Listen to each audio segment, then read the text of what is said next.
Hello guys, welcome back to my YouTube channel yes chem study a way of success. मैं हूं आपका educator Shivam Mishra. आपका स्वागत करते हैं आपके अपने YouTube channel yes chem study पर। और आज हम पढ़ेंगे पोषण के बारे में। किसके बारे में? पोषण के बारे में पढ़ेंगे, ठीक है ना। सबसे पहले हम लोग जानेंगे पोषण क्या होता है, पूरा इसको डिटेल से पढ़ेंगे। फिर जानेंगे पोषण की आवश्यकता क्या है।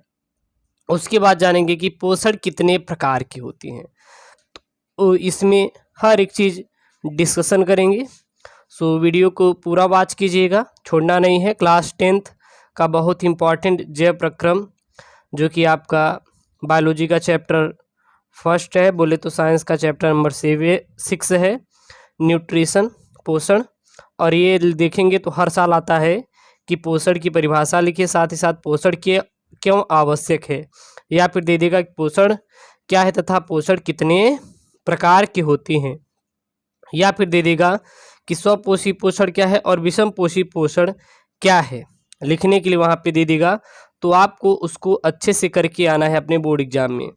तो सबसे पहले हम लोग देखेंगे कि हमारा पोषण क्या होता है। पोषण हमारा क्या होता है? तो जीवों द्वारा भोजन या पोषक तत्वों को प्राप्त करने की क्रिया को पोषण कहते हैं। पोषण क्या होता है? जो जीव होते हैं वो क्या बनाते हैं? भोजन या फिर पोषक तत्व को क्या करते हैं? प्राप्त करते हैं, और इसी क्रिया को क्या कहते हैं? पोषण कहते हैं। जैसे मनुष्य होते हैं तो मनुष्य भी भोजन या फिर पोषक तत्व प्राप्त करते हैं। वहीं पर अगर हम लोग बात करें कि जो अन्य प्राणी होते हैं वो भी कहीं ना कहीं अपना भोजन का क्या करते हैं? निर्माण करते हैं। तो जो अपना भोजन बनाते हैं जो जीव, उसी को क्या कहते हैं हम लोग? पोषण कहते हैं। अब आता है पोषण की आवश्यकता। ये पोषण की एक्चुअली में आवश्यकता क्यों पड़ी? पोषण की आवश्यकता आखिरकार क्यों पड़ी? अगर आप ही है, आप भोजन क्यों लेते हैं? जो भोजन लेते हैं यही क्या है?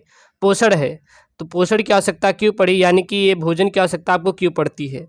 तो पहला देखेंगे तो ऊर्जा स्रोत के लिए, यानी कि आपको ऊर्जा प्राप्त करने के लिए। यह ऊर्जा भोजन से ही मिलती है, इसीलिए हम लोग भोजन का उपयोग करते हैं।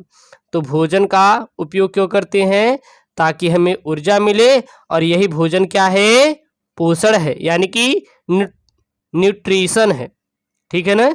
न्यूट्रिशन, तो न्यूट्रिशन मतलब क्या होता है? पोषण, यानी कि नीडेड ऑफ न्यूट्रिशन, यानी कि पोषण की आवश्यकता। तो पहला क्या है? ऊर्जा स्रोत, यानी कि यह ऊर्जा भोजन से ही मिलती है, इसलिए हम लोग भोजन को लेते हैं। दूसरा, पोषण की आवश्यकता क्यों पड़ती है?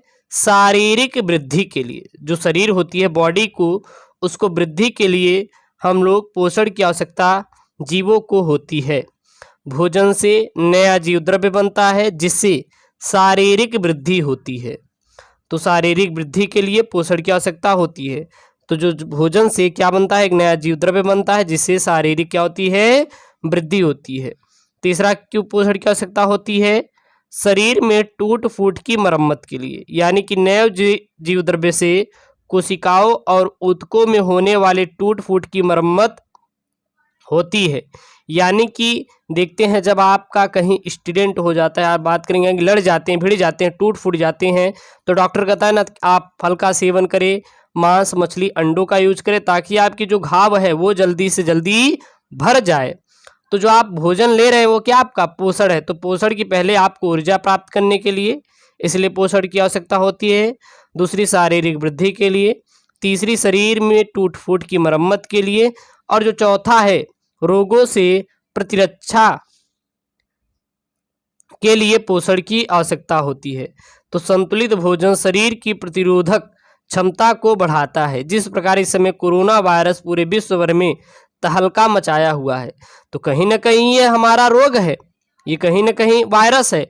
और इससे प्रतिरक्षा के लिए आप देखते हैं कि अच्छा भोजन लेंगे, जिसमें आपकी इम्यूनिटी और तेजी के साथ ग्रो करे, इसीलिए आप अच्छे अच्छे भोजन लेते हैं। तो रोगों से प्रतिरक्षा के लिए भी पोषण की आवश्यकता पड़ती है।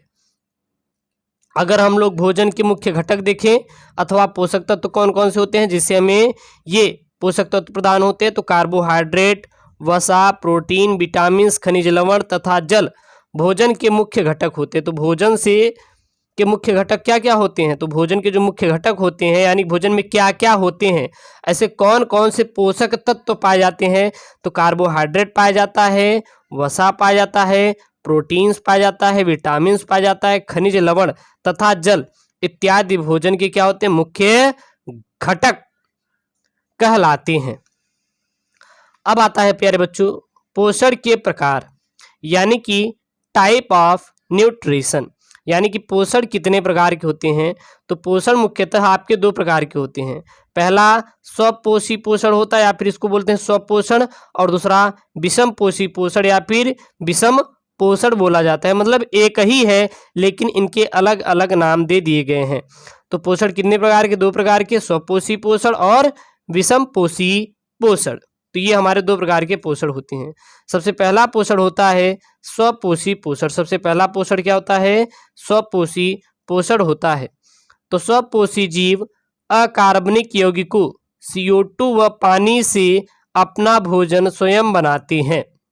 जो स्वपोषी पोषण होते हैं तो स्वपोषी पोषण के अंतर्गत स्वपोषी जीव होते हैं जो कि अकार्बनिक यौगिकों और CO2 तथा पानी से अपना भोजन बनाते हैं, उसे हम लोग स्वपोषी पोषण कहते हैं। कुछ जीवाणु तथा सभी हरे पौधे स्वपोषी होते हैं। जो कुछ जीवाणु होते हैं और लेकिन जितने भी हरे पेड़ पौधे होते हैं क्या होते हैं? स्वपोषी होते हैं। यहाँ से इन्होंने कार्बन डाइऑक्साइड के क्षण साथ ही साथ जल के क्षण लेकर सूर्य के प्रकाश और क्लोरोफिल की उपस्थिति में जो पौधे होते हैं, हरे पेड़ पौधे होते हैं, वो ग्लूकोज यानी कि कार्बोहाइड्रेट यही भोजन है, साथ ही साथ ऑक्सीजन मुक्त करते हैं। तो इसका तो ऑक्सीजन हम लोग उपयोग कर लेते हैं और ये जो ग्लूकोज होता है यह भोजन के रूप में, पोषण के रूप में जो हरे पेड़ पौधे होते हैं वो क्या कर लेते हैं? ग्रहण कर लेते हैं। इस प्रक्रम में निम्नलिखित घटनाएं होती हैं। पहला क्या होता है? क्लोरोफिल द्वारा प्रकाश ऊर्जा का अवशोषण होता है। दूसरा, प्रकाश ऊर्जा का रासायनिक ऊर्जा में रूपांतरण होता है। तीसरा, CO2 तथा मुक्त हाइड्रोजन के संयोग से ग्लूकोज का संश्लेषण होता है। अब आता है आपका विषम पोषी पोषण। ये विषम पोषी पोषण क्या होता है इसको देखेंगे। तो इसमें जीव ऊर्जा के लिए किसी न किसी रूप में भोजन द्वारा संश्लेषित भोजन पर निर्भर रहते हैं और ये जीव विषम पोषी पोषण कहलाते हैं या फिर विषम पोषी कहलाते हैं। और इस प्रकार जो पोषण होता है इसको हम लोग विषम पोषण कहते हैं। यानी कि इसमें जो ऊर्जा के लिए जो जीव होता है वो किसी न किसी रूप से पौधे द्वारा संश्लेषित भोजन पर ही निर्भर होता है और ऐसे जीव को विषम पोषी कहते हैं और ऐसा पोषण विषम पोषी पोषण कहलाता है। सभी जंतु व फफूंद विषम पोषी होते हैं। तो विषम पोषी के अंतर्गत कौन आते हैं? जंतु और फफूंद जितने भी होते हैं विषम पोषी पोषण के ही अंतर्गत आते हैं। और विषम पोषी जंतु कौन कौन से होते हैं? शाकाहारी, मांसाहारी, अपमार्जक इत्यादि जितने भी होते हैं यह क्या है? इनके उदाहरण हैं। तो यहाँ पे हम लोग जो जाने मेरे प्यारे बच्चों पोषण क्या होता है और पोषण के प्रकार। तो यह काफ़ी महत्वपूर्ण आपके लिए प्रश्न है जो कि बोर्ड एग्जाम में लगभग हर वर्ष आपके लिए आ जाता है। तो इसको आप अच्छे से पढ़ के जाइएगा, ठीक है ना। यह बहुत इंपॉर्टेंट है क्लास 10th बायोलॉजी वालों के लिए। ओके दोस्तों, थैंक यू, जय हिंद।